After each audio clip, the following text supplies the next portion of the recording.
भगवान शिव का अपमान करने वाले दक्ष की निंदा उनकी बेटी सती ने ही की।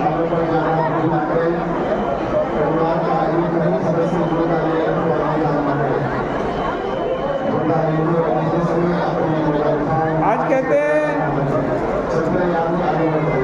सती कह रही है दक्ष की निंदा करते हुए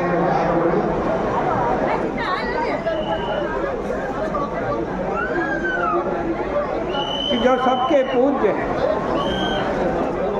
जो देवाधिदेव हैं, आज उनका जो अपमान करता है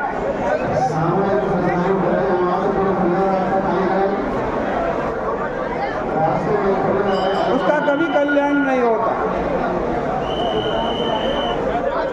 भगवान शंकर तो सबका कल्याण करने वाले हैं।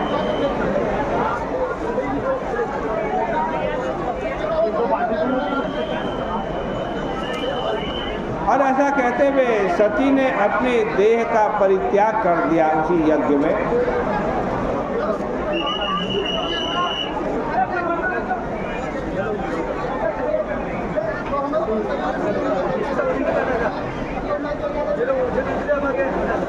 सती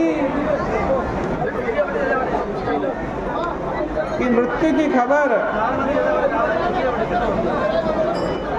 भगवान शिव के गण शंकर जी के पास लेकर के गए।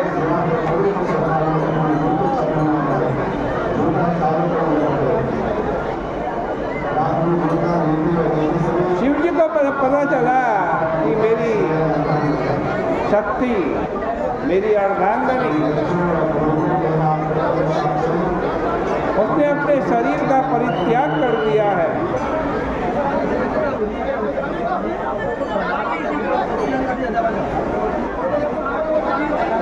यह सुनकर के महेश रुद्र ने यमराज के समान कुपित होकर के एकाएक खड़े होकर के हाथ से अपनी जटा उखाड़ी और पृथ्वी पर पटक दिया। उससे महाबली भीमगाय वीरभद्र उत्पन्न हुए।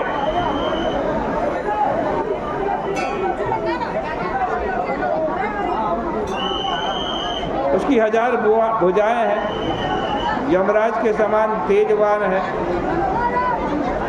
उसने हाथ जोड़ करके भगवान शंकर जी से कहा, हे प्रभु, मुझे आपने जिस कार्य के लिए बनाया है उसमें मुझे लगाइए, आज्ञा दीजिए। ऐसा कहने पर सामने खड़े हुए वीरभद्र से कुपित होकर के भगवान शंकर ने कहा, तुम मेरे निंदक दक्ष को मारो, जिसके कारण मेरी प्रेयसी सती ने प्राण त्याग कर दिया है। और इसी के साथ मैं महाबली भूतों का समुदाय वीरभद्र के साथ जाए। इस प्रकार भगवान शंकर के द्वारा आदेश पाकर सभी अति शीघ्र दक्ष की सभा में गए। देवता, राक्षस तथा मनुष्य जो भी योद्धा वहां था, उन सभी को वीरभद्र ने मार डाला। सर्वप्रथम हंसने वाले पूखा के दांतों को तोड़ डाला तथा उनकी जटा को नोच करके सिर फोड़ दिया। उस दुष्ट भृगु की दाढ़ी उखाड़ दी, जिसने सती को देख करके जो जो अंग फड़काए थे उनके उन अंगों को पराक्रमी वीरभद्र ने काट दिया। उसके बाद दक्ष प्रजापति के सिर को काटने का बहुत प्रयत्न किया, परंतु दक्ष प्रजापति का सिर मुनियों के मंत्र से सुरक्षित था, अतः उस बल के कारण वो कटता नहीं था। यह समाचार पाकर भगवान शंकर स्वयं वहां आए और दक्ष का सिर काट दिया। यज्ञ में स्थित सभी विरोधियों को इस प्रकार मारकर अनुचरों सहित भगवान शंकर कैलाश पर्वत पर चले गए। अब कुछ जो मरने से बचे थे वो ब्रह्मा जी की शरण में गए। उन लोगों के सहित ब्रह्मा जी कैलाश में जहाँ बैठे थे उस स्थान पर गए और अनेक प्रकार से भगवान की स्तुति करके भगवान शंकर के क्रोध को शांत करने की चेष्टा करने लगे।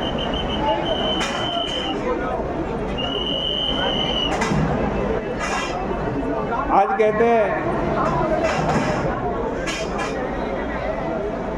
इसी प्रकार भगवान शंकर को मना करके सभी लोग वहां पहुंचे जहां दक्ष ने यज्ञ किया। भगवान शंकर तो करुणा के सागर, कर्पूर गौरम करुणा। आज करुणा आई, सबको जीवित कर दिया जिनको मारा।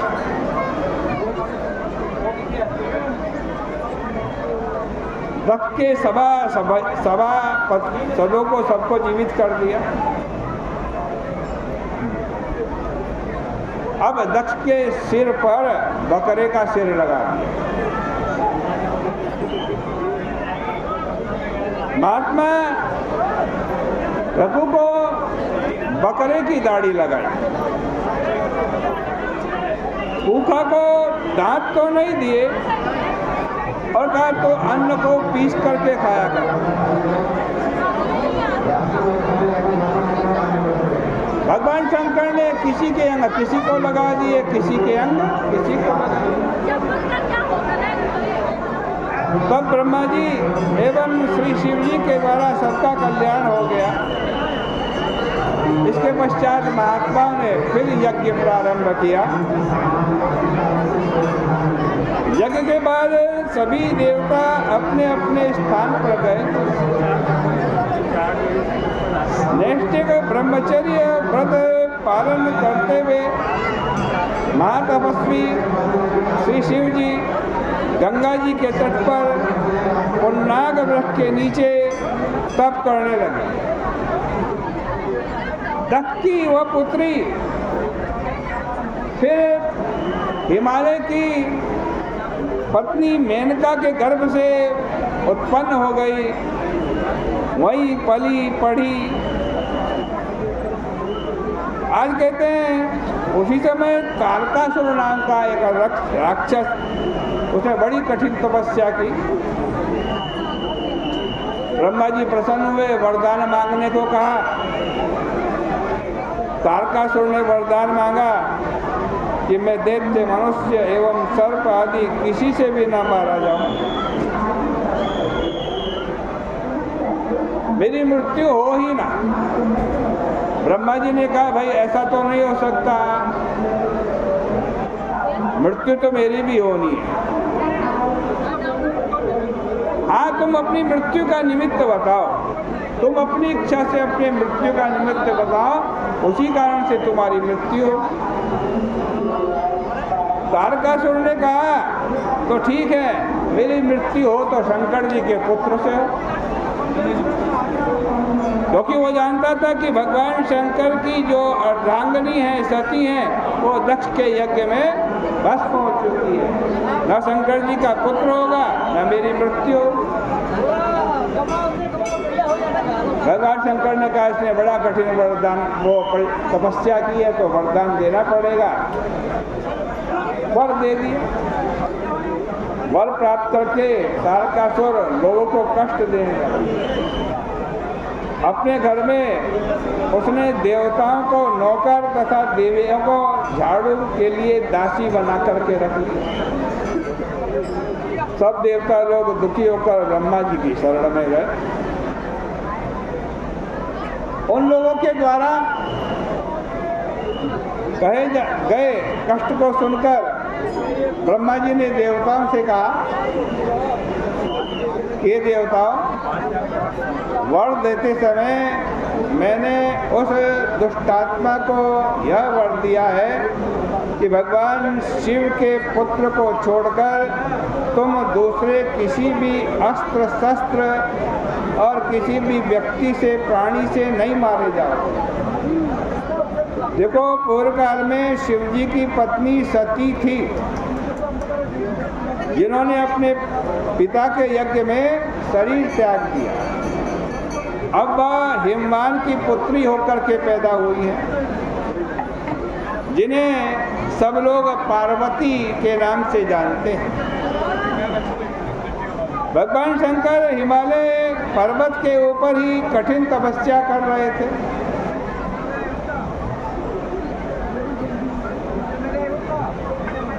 तो कहा कि भाई तुम लोग किसी तरह शिव और पार्वती का संबंध करा दो, विवाह करा दो,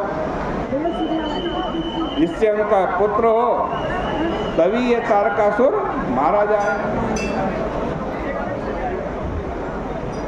ब्रह्मा जी के द्वारा ऐसा कहने पर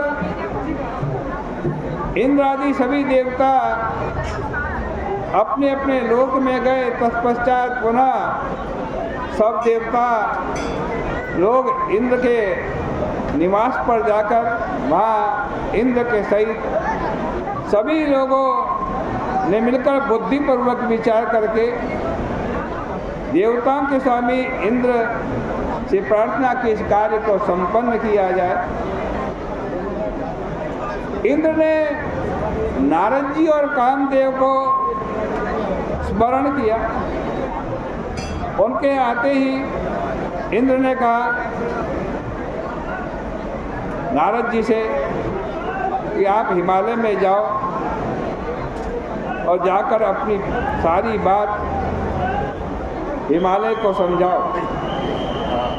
आपकी कन्या जो पार्वती है इस समय, ये पूर्व काल में दक्ष की कन्या थी, भगवान शंकर की पत्नी थी। भगवान शंकर दक्ष कन्या सती के वियोग होने के बाद आप ही के शिखर पर बैठे हुए तपस्या कर रहे।